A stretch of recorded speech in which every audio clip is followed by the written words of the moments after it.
Hey everybody, we are back in the shanty. So, one of the disadvantages of being away is sometimes you miss things. Or maybe that's an advantage of being away, I don't know. But back in February, it's now August, I know that's a big miss. The United States Department of Labor Wage and Hour Division issued what they call a Field Assistance Bulletin. It's Field Assistance Bulletin 2023-1. And it was for regional directors, deputy administrators, directors of enforcement, and so on. And it was issued by the Principal Deputy Administrator. That sounds almost like an English title, doesn't it? Something that would come out of England. But the subject of this Field Assistance Bulletin was telework under the Fair Labor Standards Act and the Family and Medical Leave Act. Now, this Field Assistance Bulletin talks about three primary things under those two big headings. Obviously, we're talking about telework, we're talking about the Fair Labor Standards Act, and we're talking about the Family and Medical Leave Act. But the three things that it covers are, number one, breaks. Teleworking and breaks under the FLSA. Number two, pumping breast milk and teleworking under the FLSA. And number three, eligibility for FMLA leave while an employee is teleworking. It's really the last one that I wanted to talk about, but we're going to talk about all of them anyway, because we can do it pretty quickly. Now, there's nothing earth-shattering or brand new or super exciting in this Field Assistance Bulletin, but it is a really good reminder of our obligations under both the FLSA and the FMLA, even when an employee is teleworking and they're working away from our premises. They don't come into the office anymore. Kind of like me here in the shanty, right? So, what did the Wage Hour Division have to say about these three topics? Well, let's start with breaks. And let's start with paid short breaks. Now, what the Principal Deputy Administrator did here was reiterate that the rules for breaks are the same. And when we talk about breaks, we're not talking about giving breaks. As you know, nothing in the FLSA requires you to give a person who's 18 years of age or older any breaks at all during the workday. And as you know, there's nothing in Michigan law that requires you to give breaks to anybody who's 18 years old or older during the workday. If you live in California and you're watching this, why are you doing that? But if you do, you know that there's a state law that requires you to give breaks. The FLSA only deals with when breaks have to be paid if you give them. Okay? So there's two kinds of breaks that the FLSA deals with, as you all know. I said both. There's probably two of you watching this, so it could be both.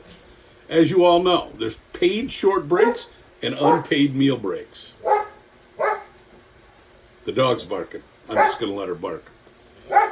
Okay, I said I was going to let her bark, and then, as you can all see, I didn't. I stopped the video and brought her in because she was driving me nuts. All right, so we're back to short breaks and meal breaks.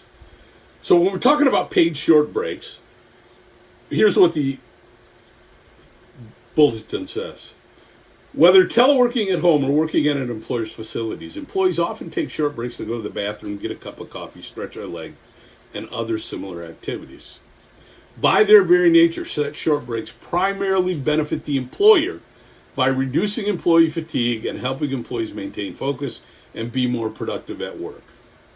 Sounds like a rationalization to me, but whatever. That's what the administrator says. When employees take short breaks of 20 minutes or less, the employer must treat such breaks as compensable hours worked, regardless of whether the employee works from home, the employer's work site, or some other location that is not controlled by the employer. Okay, we knew that already, but it's really nice to be reminded of that. So when you have a teleworking employee and they step away from their desk a minute to grab a cup of coffee and to go to the restroom, that's still work time, right? It's still work time. But then we have the question of unpaid meal breaks, the longer breaks, lunch breaks that we don't have to pay, or dinner breaks, or breakfast breaks, or whatever. And the field administrator says, unlike short rest breaks of 20 minutes or less, bona fide meal breaks typically 30 minutes or more, in which an employee is completely relieved from duty for the purposes of eating regular meals are not work time. And they cite to the regulation. To be completely relieved from duty, the employee must be told in advance that they may leave the job and they will not have to commence work until a specified hour has arrived. An employee may also be completely relieved from duty when the employer allows the employee to freely choose the hour at which they resume working, and the time is long enough for the employees to effectively use for their own purposes. Okay?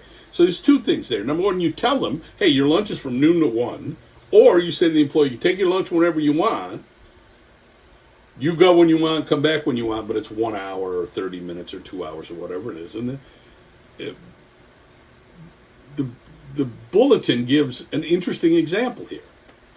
Kind of a non-traditional example that you could only get away with, basically, when you're teleworking. For example, employee B works from home and is allowed the flexibility to set their own schedule. Employee B starts work at 7 a.m., takes a 1 hour break from 8 to 9 to get their children ready for school, and resumes work at 9 a.m. The period between 8 and 9 is not work time under the FLSA because employee B is completely relieved from duty, chooses when to resume work, and is able to effectively use the time for their own purposes. So what that's pointing out here is that the nice thing about telework for both your employees and you is you can be more flexible. Lunch doesn't have to be at noon. If the employee wants to take an hour in the morning to get the kids off to school, great. They want to take an hour in the afternoon to get the kids when they come back from school, great. They want to take 2 hours in the evening to, get dinner and have dinner with their family, great. As long as they are completely relieved from duty and they have the flexibility to do that. So that's breaks. What about pumping breast milk and the privacy to pump breast milk? As we all know, the Fair Labor Standards Act and now the Pump Act allows employees reasonable break time for an employee to express breast milk for such employee's nursing child for 1 year after the child's birth, and each time such employee has the need to express the milk. And it has to provide a place other than a bathroom that is shielded from view and free from intrusion from coworkers and the public, which may be used by an employee to express breast milk. Now, stay calm. The guidance doesn't say you have to build them a place in their house to express breast milk. It doesn't say that. But the guidance does give a couple of nice examples that I do want to talk about. For example, an employer must provide an appropriate place for an employee to pump breast milk when the employee is working at an off-site location, such as a client worksite. That's interesting, right? I mean, that's kind of sliding something in there that you might not have thought of. What if you have an employee that works at a client worksite and they need to pump breast milk? The obligation is on you as the employer to work with the client to provide them a place to pump breast milk. The other thing that the guidance points out that I think is instructive is if a remote employee chooses to attend a video meeting or conference call, even if they're off camera while they're expressing breast milk, generally the employee in that case is not relieved from duty and therefore must be paid for that time. So an employee who's teleworking at home who can flip their camera off, do what they've got to do while they're still on the meeting or on the phone call, that's not relieved from work time, so that's not an unpaid break to express the breast milk, okay? So keep that in mind. Now, the last thing I want to talk about is telework and the Family and Medical Leave Act. And what are we talking about here when we talk about telework and the FMLA? Well, we're certainly not talking about the hours work requirement, because the hours work requirement is the hours work requirement. It's 1,250 hours in the preceding 12 months. And we are not talking about the 12-month requirement. Either the employee has worked for 12 months or they haven't worked for 12 months. What we are talking about is an employee who works within 75 miles of 49 other employees of the company. Remember, to be eligible for FMLA leave, you have to meet all three of those things. Well, what is the work site for an employee who's teleworking? Is it their home? The answer to that is no, it's not. And that's not new, okay? That's not new. There's actually a regulation that deals with that. Now, it doesn't deal with it for teleworking, but it deals with it for people like salespeople who don't have an office at your place or on the road. And what the FMLA says about that is when an employee works from home or otherwise teleworks, Their worksite for FMLA eligibility purposes is the office to which they report or from which their assignments are made. Okay? And that basically comes from a regulation. For FMLA eligibility purposes, the employee's personal residence is not a worksite. And that's 29 CFR 825.111A2. Okay? And again, that was designed to deal with people like salespeople who work away from the site, not teleworking. But it is equally applicable, according to this guidance, to people who telework. So an employee's worksite to be eligible for FMLA leave is not their home.